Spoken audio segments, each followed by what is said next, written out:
Students, how are you? Fine. पिछले video में आपने देखा था लेसन नंबर जो 14 है, कोटर एंड कुटी, वो मैंने आपको पढ़ाया था।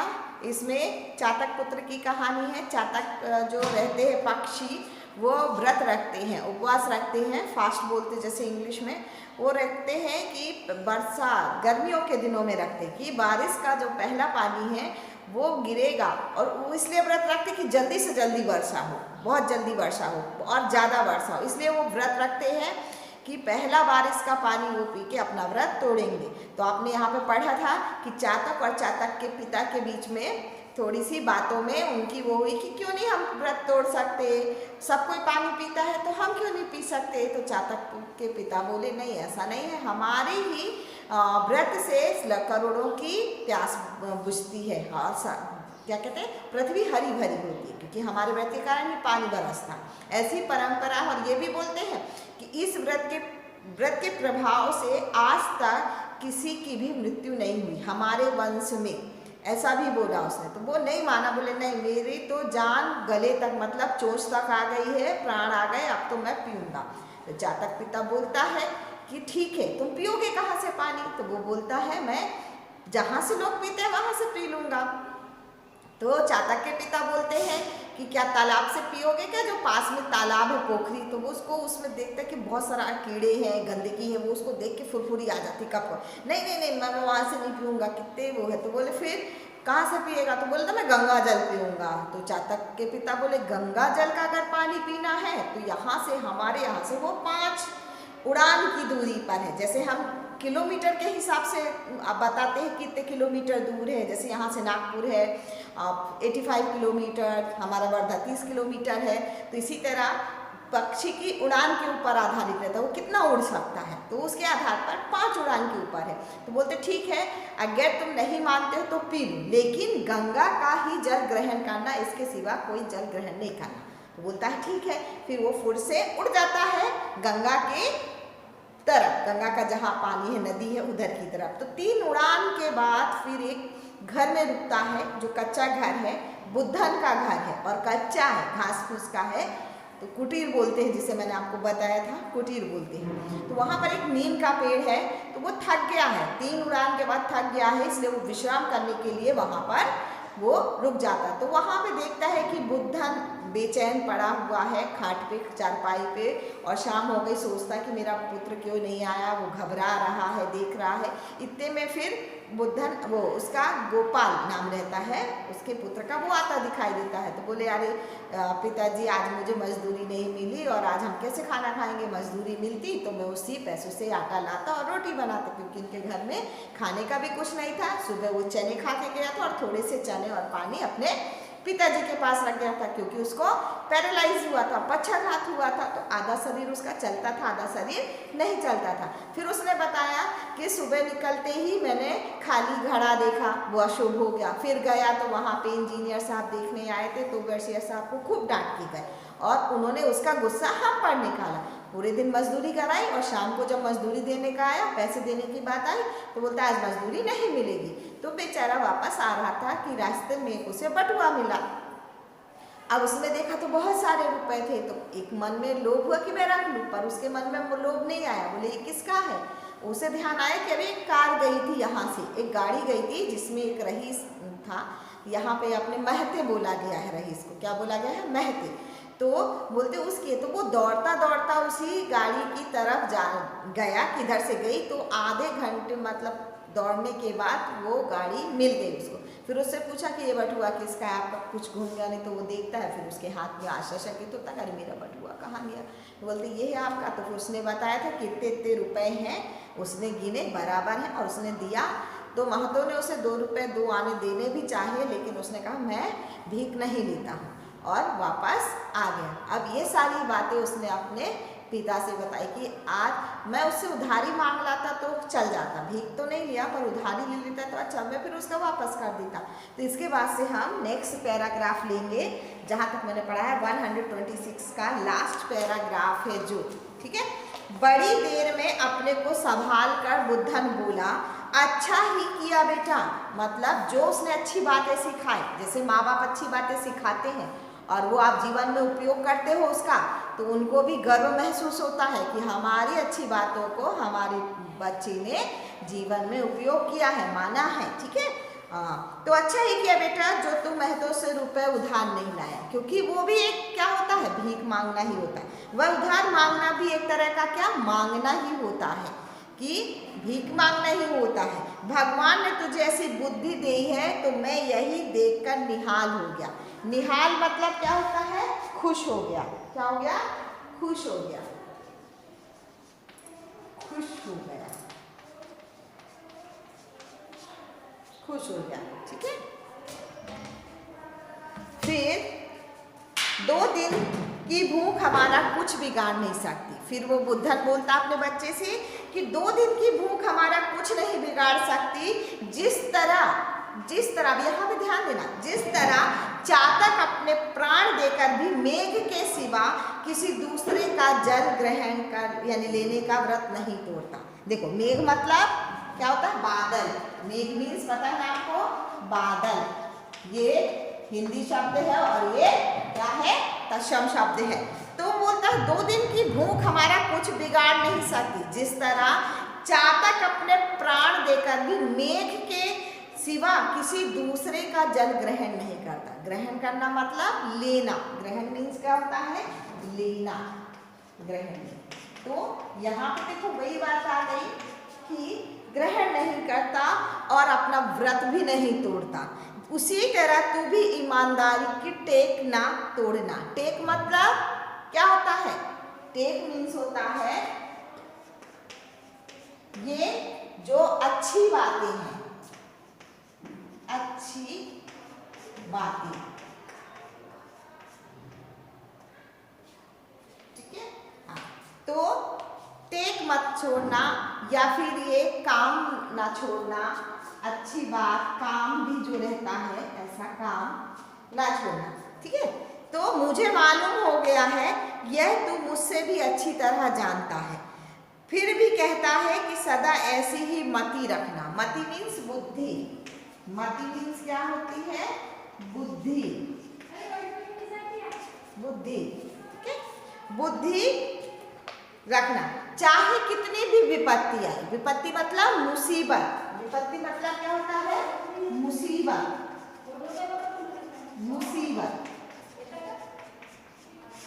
कितनी भी मुसीबत आए लेकिन आप क्या है, अपनी जो बुद्धि है, कितनी भी कठिन परिस्थिति हो, कितनी भी यानी वो चीज़ें हो, आपके आफत आए या मुसीबत आए या कुछ ऐसा हो जाए, फिर भी आप अच्छी ही बुद्धि का प्रयोग करना। ठीक है, तो अपनी नियत ना डुलाना। नियत मतलब नज़र जो होती है हमारी, नियत ना डुलाना। ऊपर चातक पुत्र सुन रहा था, और ये सब बातें कौन सुन रहा था, ऊपर चातक पुत्र सुन रहा था। उसकी आंखों से भी झरझर आंसू झरने लगे। अब ये सब सुनकर चातक के पुत्र जो था बैठा था, तो उसकी आंखों में भी आंसू बहने लगे। झरझर बहने लगे मतलब आंसू बहने लगे। बड़ी कठिनता से वह रात बिता सका, और बड़ी कठिनता से, बड़ी मुश्किल से वो उसने रात बिताई। पौ फटते ही बड़े सवेरे वह उठ उठा। पौ फटना, पौ फटना यहाँ पे क्या है, सुबह होना। इसको क्या बोलते हैं, सुबह होना। सुबह सूरज निकलता है, सूरज निकलते ही वह सवेरे फिर उड़ा, परंतु आज वह किस दिशा में उड़ा, विपरीत दिशा में। मतलब विपरीत मतलब उल्टी, विपरीत मतलब क्या होता है, उल्टी, उल्टी दिशा में, उल्टी। वो जा रहा था इधर साइड गंगा की तरह, लेकिन उनकी बातें सुन के फिर वापस वो विपरीत दिशा में चला। उसी दिशा से जिधर से वह आया था, और किधर जा रहा था, वापस वो अपने घर की तरफ लौट पड़ा। विपरीत दिशा में, जिधर से वो आया था उसी दिशा में वो वापस जाने लगा। उसकी उड़ान पहले से तेज हो गई, और उसकी उड़ने की जो है शक्ति है और तेज हो गई। जैसे हम कुछ होता है तो जल्दी घर में जल्दी भागते हैं ना, बाहर खेलते रहते हैं और फिर जल्दी से भागते हैं, उसी तरह वो भी बहुत तेज उड़ान तेज हो गई। फिर भी वह अपने कोटर पहुंचने में 4 दिन की जगह 7 दिन लग गए। अब अभी वो कितने जब आया था बुद्धन के घर में तो 3 उड़ान के बाद आ गया था, आया था कि नहीं आया था। लेकिन जब वह वापस गया तो 3 दिन की जगह उसको कितने दिन लगे, 7 दिन लगे। कितने दिन लगे, 7 दिन, 7 डेज लगे। क्यों लगे, ये नेक्स्ट वाली लाइन में। फिर भी कोटर तक पहुंचने में उसे 4 दिन की जगह 7 दिन लग गए। दूसरे ही दिन मेघों ने उठकर ऐसी झड़ी लगा दी कि बीच बीच में कई जगह रुककर भी वह वहां तक पहुंच सका। क्योंकि जब वो उल्टा अपने घर की तरफ उसने उड़ान भरी, तुरंत ही बादलों ने, मेघों मतलब बादल ने तुरंत बारिश शुरू कर दी। और उस बारिश के कारण ऐसी बारिश हुई जैसे 2-3 दिन की लगातार होती है ना जब बारिश, तो हम निकल नहीं सकते बाहर। तो ऐसी बारिश हुई कि वो भीगने के कारण पंख जब भीग जाते तो वो भी नहीं उड़ सकता पक्षी, आपको पता है ना। तो वो रुक कर गए, इसलिए उसको 3 दिन की जगह 7 दिन लगे। और वो मेघों का पानी भी उसको मिल गया और उसकी प्यास भी बुझ गई। तो ऐसी झड़ी लगा दी कि बीच में कई जगह रुक कर वह वहाँ तक पहुँच सका। ठीक है, तो ये हमारा खत्म हो गया। और टिप मतलब ये भी बोल सकते हैं कि ये जो आदत है, आपकी अच्छी आदतें हैं, वो भी आप कभी नहीं छोड़ेंगे। तो इसके बाद प्रश्न उत्तर आप कर सकते हो, ये आप लेसन पढ़ लीजिए तो क्वेश्चन आंसर बन जाएंगे। फिर आपका है यहाँ पे 128 पेज लिखा हुआ, 128। इसमें आपको दिया है पंक्ति पढ़कर, थर्ड वाला क्वेश्चन है, पंक्ति पढ़कर प्रश्नों के उत्तर लीजिए। लिखिए थर्ड वाला, पंक्ति पढ़कर प्रश्नों के उत्तर लिखिए। प्रश्नों के उत्तर लिखिए। ठीक है, ये हमारा क्वेश्चन है, आपके बुक में भी दिया है। पहला है, पहली लाइन है, वह जानता था कि कमजोरी पर ऊपर से ही आक्रमण करना विजय की पहली सीढ़ी है। ये हमको एक वाक्य दिया गया है और नीचे प्रश्न दिए गए हैं, तो उसका हमको आंसर लिखना। वह किसके लिए प्रयोग किया गया, यहाँ पर जो वो लाइन है, उस वाक्य में वह मतलब किसके लिए प्रयोग किया गया है सर्वनाम, तो यहाँ पे उसका आंसर है फर्स्ट का चातक के लिए। और किस कमजोरी की बात कही गई है, यहाँ पे चातक पुत्र की कमजोरी की बात कही गई है, तो सेकेंड में आएगा चातक पुत्र। फिर आपसे थर्ड क्वेश्चन में पूछा गया किसकी विजय होगी, किसकी विजय होगी, चातक की होगी ना। चातक ने कहा था कि हमारे व्रत के कारण किसी की भी ऐसी हानि नहीं हुई, भगवान पानी गिराता है, तो लास्ट का भी चातक की है, चातक पिता। ठीक है, कोष्टक में पिता लिख सकते हो यहाँ पे, और ये यहाँ पे पुत्र है। सेकेंड का हमारा क्वेश्चन है, उसका आंसर हमारी प्यास से करोड़ों की प्यास है और तृप्ति के साथ करोड़ों की तृप्ति, तो उससे अकेले कैसे तृप्त होते बनेगा, ये क्वेश्चन है। इसके बाद यानी वो लाइन पढ़ के हमको इन प्रश्नों के आंसर देना है। हमारी शब्द किसकी ओर संकेत कर रहा है, तो पहले का आंसर हमारी मतलब यहाँ पे चातक और चातक का पुत्र है, दोनों की। हमारी मतलब वही है, दोनों व्रत रख रहे ना, तो चातक और अचातक पुत्र। सेकेंड आंसर है हमारा इसमें करोड़ों की तृप्ति में कौन कौन सम्मिलित है, करोड़ों की तृप्ति में कौन कौन सम्मिलित है, पेड़ पौधे, जीव जंतु और हम जो चातक पुत्र है, बाकी उनके वर्षों के तो पूरे सब जो प्राणी है, जीव जंतु सारे मानव सब आ जाते हैं। फिर नेक्स्ट है थर्ड वाला हमारा, तुझसे किसके लिए प्रयोग किया गया है, यहाँ पे तुझसे शब्द प्रयोग किया गया, वो किसके लिए है, तो यहाँ पे चातक पुत्र के लिए, चातक पुत्र के लिए। और लास्ट का हमारा फोर्थ वाला है, वह अकेला क्यों नहीं तृप्त हो सकता, तो इसमें चातक पुत्र है, इसमें भी चातक पुत्र है, क्योंकि चातक बोला तुम क्यों अकेले तृप्त हो सकते हो? तुम हमारी प्यास से सबकी प्यास जुड़ी है, सबकी, इसलिए ठीक है। ये आपने इसका हो गया। नेक्स्ट आप लेंगे हम, नेक्स्ट है हमारा सही विकल्प के सामने सही का चिन्ह। चातक पुत्र क्यों अधीर हो गया? प्यास के कारण, प्यास लग रही थी।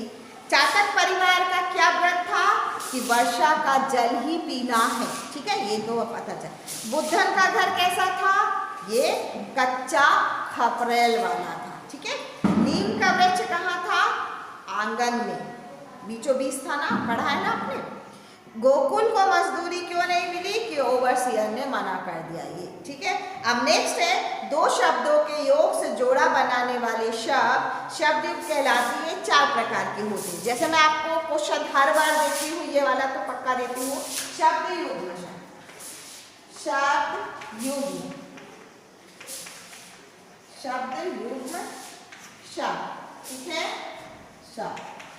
तो आप इसमें दिए गए हैं जैसे रात दिन जीवन मरण, इसमें अपोजिट भी आते हैं और सेम भी हो जाते हैं। सुख दुख अपोजिट ज्यादा आते। फिर इसी तरह मिलते जुलते शब्द होते हैं, कुछ मिलते जुलते होते हैं। जैसे यहाँ पे शब्द में रात दिन आ गया हमारा, फिर मिलते जुलते हुए तो यहाँ पे आपको दिया गया है मारपीट। जैसे अगर हम प्रयोग करते मारपीट हुआ, बातचीत, बातचीत इस तरह भी कर देते हैं, बातचीत हो गया। और इसी तरह रहते खाते, रहना सहना, रहना सहना भी कर सकते हैं। तो ये क्या हो गया कि मिलते जुलते हो जाते हैं, इनको हम दोनों को सेम प्रयोग कर सकते हैं। फिर है पुनरुक्त शब्द। पुनरुक्त शब्द सेकंड है हमारा, वो सेकंड तो ये मिलते जुलते शब्द हो गया। सेकंड मिलते जुलते शब्द, मिलते और जुलते आपके इसमें दिए गए हैं। फिर है पुनरुक्त शब्द।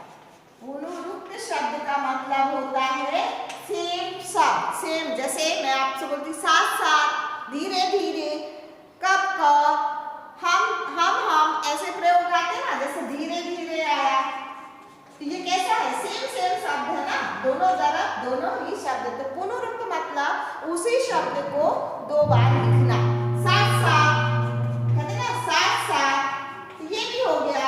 इस तरह के शब्द पुनरुक्त शब्द में आते हैं। लास्ट है सार्थक और निरर्थक शब्द, जो मैंने आपको पढ़ाया भी है। सार्थक मतलब जिनका हम मतलब जानते हैं, सार्थक। फोर मतलब सार्थक शब्द और निरर्थक। जैसे मैंने आपको बताया था चाय वाय, चाय का तो मतलब है पर वाय का मतलब नहीं है, बताया था ना कि नहीं बताया था अभी, ठीक है। तो ये भी आप कर लोगे। अब इसके बाद आपका आता है, नीचे आपको दिया गया है थर्ड वाला कि आपको रेखांकित पदों का पद परिचय देना है। अंडरलाइन जो शब्द है उनको बताना है कि वो संज्ञा है, सर्वनाम है, क्रिया है, विशेषण है, कि वो क्या है। तो पहला जो है हमारा वृक्ष, वृक्ष को अंडरलाइन किया है, वृक्षों को। ये कौन सा है? ये संज्ञा शब्द है। और कौन सा है? जातिवाचक संज्ञा, हाँ, जातिवाचक संज्ञा, ठीक है। और सेकेंड वाला है मामला बेढब हुआ जाता है। यहाँ पे मामला का विशेषण बता रहा है, तो सेकेंड क्या है? बेढब है। बेढब मतलब विशेषण, विशेषण। और थर्ड है हमारा बेटा अभी तुम ना समझो। तुम मतलब यहाँ पे आया, तुम हमारा आया सर्वनाम। और फोर्थ है हमारा उसने एक गाड़ी जाती हुई देखी। तो जाती हुई देखी ये क्रिया शब्द है, जाती हुई देखी ये क्या है? क्रिया है, ठीक है। ये भी आपसे बन जाएगा। अब लास्ट का आपका रह गया है बे उपसर्ग लगाकर 3 प्रत्यय बनाना है। तो वो आपको पता है, उपसर्ग आगे लगता है हमारे शब्द के, तो आप लगा के इसको बना सकते हो, ठीक है। जैसे बे आगे लगाना, बेढंग, बेढंग, ढंग लगाया और बे लगाया तो वो क्या होगा, बेढंग। तो इस तरह आप शब्द बना सकते हो। उदाहरण के अनुसार बिना लगाकर वाक्य बनाना है, तो ये बाद में मैं आपको समझाऊंगी नेक्स्ट क्लासेस में, ठीक है। थैंक यू बेटा। ठीक है, तो इसके बाद है हमारा उदाहरण के अनुसार बिना लगाकर वाक्य बनाना है। मतलब जो वाक्य दिया गया है उसमें आपको के बिना लगाना है। जैसे मैं एक आपको बताती हूँ, बाकी आप खुद करेंगे, ठीक है। छोटे बच्चे नहीं हो आप लोग। जैसे यहाँ पे दिया गया है कि यदि वर्षा नहीं होती तो चातक की प्यास नहीं बुझेगी। तो यहाँ पर देखो उसी वाक्य को उन्होंने कैसे लिखा, के बिना, वर्षा के बिना चातक की प्यास नहीं बुझेगी। तो नेक्स्ट वाला मैं बताऊंगी, बात क्या आप करोगे। यदि पानी नहीं मिला होता तो मैं मर जाऊंगा। तो यहाँ पे इसका आंसर है पानी के बिना, पानी के बिना मैं मर जाऊंगा, मैं मर जाऊंगा। ये हमारा कैसे आपका आ गया आंसर, के बिना लगाया। इसी तरह आपको नेक्स्ट में भी लगाना है के बिना, चाहे बीच में लगाओ चाहे आगे लगाओ, और के बिना लगा के पूरा वाक्य कंप्लीट करो। नेक्स्ट है इन शब्दों का समास विग्रह करके समास का नाम लिखना है। समास मतलब दो शब्दों को मिलाकर एक नया शब्द बनता है। समास हमारे कितने प्रकार के होते हैं, 6 प्रकार के होते हैं। अवयवी, तत्पुरुष, कर्मधारय, द्वंद्व, द्विगु और हमारा बहुब्रीहि समास। इतने सारे समास होते हैं। तो इन सारे समास में आपको एक स्पेशल मैं पढ़ाऊंगी, आज आपको सिर्फ आंसर बता दी, ठीक है। तो समास है, पहला है जो आंसर, पहला है 5th का, पहला है इसमें समास दिया है गंगा जल, गंगा जल। अब इसको हम अलग करेंगे तो क्या आएगा, गंगा का जल, क्या आएगा, गंगा का जल। तो का के की, ये क्या रहती है, ये कारक चिन्ह रहते हैं। और जहां पर कारक चिन्ह आता है शब्दों को विग्रह करने के बीच में, केवल 2 छोड़ के, कर्ता और संबोधन, इनको छोड़कर बाकी जो आते हैं वो हमारे तत्पुरुष समास में आते हैं। किसमें आते हैं, तत्पुरुष समास। तो हमारा ये कौन सा समास हुआ, तत्पुरुष समास। नेक्स्ट है आपका जीर्ण शीर्ण, सेकेंड है जीर्ण शीर्ण।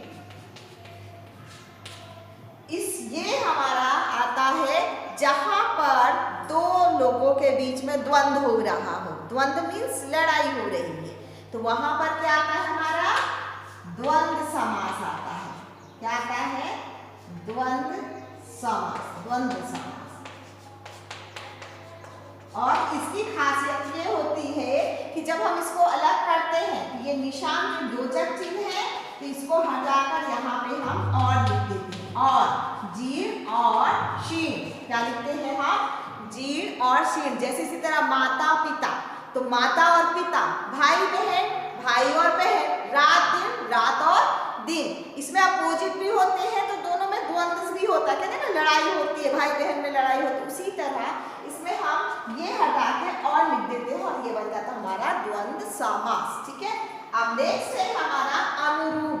थर्ड वाला क्या है हमारा, अनुरूप।